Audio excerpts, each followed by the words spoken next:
Karina, what are the main takeaways from Pierre Poilievre's speech? Well, first of all, it's not every day that in a single speech you hear both references to Marcus Aurelius and MacGyver. But Pierre Poilievre also quoted Stephen Harper, JFK, and Pierre Elliott Trudeau. So lots of references in this speech. His thoughts really on where we're at in terms of Canada-U.S. relations, how we got here, talked a bit about complacency by both Canada and the U.S., and how we go forward, or how he thinks we should go forward. Now, there was some definite overlap with things we've also heard from the Prime Minister on this, such as controlling what you can at home, since you cannot control what Donald Trump does. That Donald Trump, as you heard there, is wrong about Canada as a target or as a 51st state.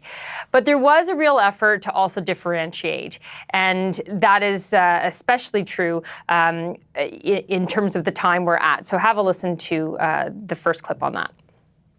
We should not declare a permanent rupture with our biggest customer and closest neighbor in favor of a strategic partnership for a new world order with Beijing. Never make the mistake of confusing engagement with dependency. China is not a substitute for the United States of America. Now, he also talked about what we can and what we should not be doing here in Canada. He said the worst tariffs are really self-imposed via high taxes and slow permits and impediments to resource extraction and exportation. So he said the Canadians and the government needs to stop thinking like bureaucrats and be more like MacGyver. And for those not familiar with that TV show, that's really about being more nimble and able to improvise. And really what he has said before in other ways, get out of the way of Canada doing its thing. And, you know, he did acknowledge as well that even with diversification, something that he says he favors, the U.S. will always be next door. Have a listen. The Prime Minister proclaimed in the Davos speech that he wanted a new middle power alliance.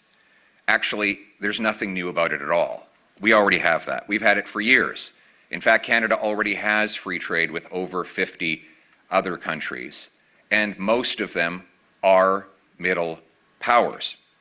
We should look to deepen those relationships, but their markets are already open to us. The problem is not that these countries block our products from coming in.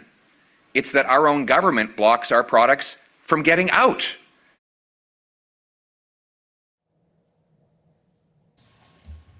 And so, Karina, I guess one of the key questions is, why this speech and why this speech now? Because there was, a lot of talk about how at the Conservative Leadership Review, he didn't name President Trump. And I don't want to be too focused on that superficial aspect of it, but it almost felt as though we wanted to hear him say the president's name. You wanted to hear him talk about what the president says about the 51st state and other things about trade with Canada. Well, timing is everything, and there have been some that have mused that once the leadership was out of the way, and successfully so for Pierre Poilievre, that now he's free to also put this on the table. There had been longstanding criticism, never mind just mentioning Trump or not mentioning Trump, that he needed to talk more about Canada-U.S. relations and what has happened over the last number of months. In fact, not addressing the elephant in the room is partly why he lost the election, according to some. So it doesn't help right now that you have this actually widening of the polls, putting him even further behind. And so, obviously, the thinking behind that is again, it's the Trump issue. And so if he wants to try and bring that gap back closer together, he has to reassure Canadians that he has ideas on this, that he's been thinking about this, that he's willing to talk about it, and that he has a plan. Have a listen to a pollster we interviewed on this. Look, I think he has to differentiate himself. That's the nature of marketing and whether you're marketing ideas or products. If you were like your competitor, why wouldn't you just choose the competitor who's clearly in the lead right now? I don't know. I honestly don't know if this attempt to find some differentiation on the issue like China or on energy is going to be enough, but I think he has to try. So his speech was full of ideas we've heard from him before, but some new ones as well, such as a critical minerals reserve, more thoughts on digital sovereignty, having an all-party CUSMA strategy group that goes above partisanship. But as he also said in his speech, that any plan should be based in realism. So he's likely going to face some criticism over ideas like a new tariff-free auto pact with the U.S. that could include Canada banning Chinese-made cars because it does ignore the non-binary reality of trade, as canola farmers certainly found out in Saskatchewan. I should mention, Andrew, this comes before his first international trip as opposition leader to the UK and Germany. It also comes on the same day, as you mentioned, as fireside chat with Dominic LeBlanc, the Canada-U.S. Relations Minister, who is headed to Washington, D.C. next week to meet with Jamieson Greer.